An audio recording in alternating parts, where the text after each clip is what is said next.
नमस्कार भावांनो, हिंद केसरी मैदानमध्ये आपलं सर्वांचं स्वागत आहे.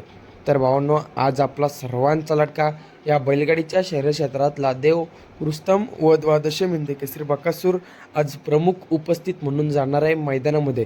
तर भावांनो, तुम्हाला सर्वांना प्रश्न पडलेला आहे की बकासूर मग आज त्या मैदानामध्ये पळताना दिसेल का? तर भावांनो, नक्कीच या व्हिडिओच्या माध्यमातून मी याचीच अपडेट तुम्हाला देणार आहे.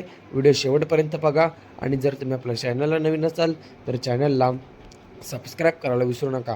तर भावांनो, आज बकासूर मालवण इथे भव्यदिव्य असं जे ओपनचं मैदान आहे त्या मैदानामध्ये आपला बकासूर प्रमुख उपस्थित म्हणून जाणार आहे.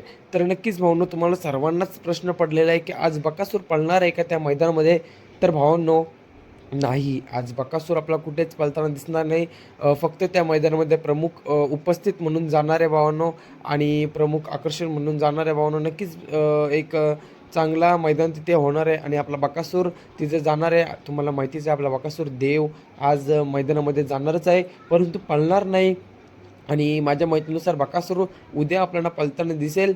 धन्यवाद भावांनो.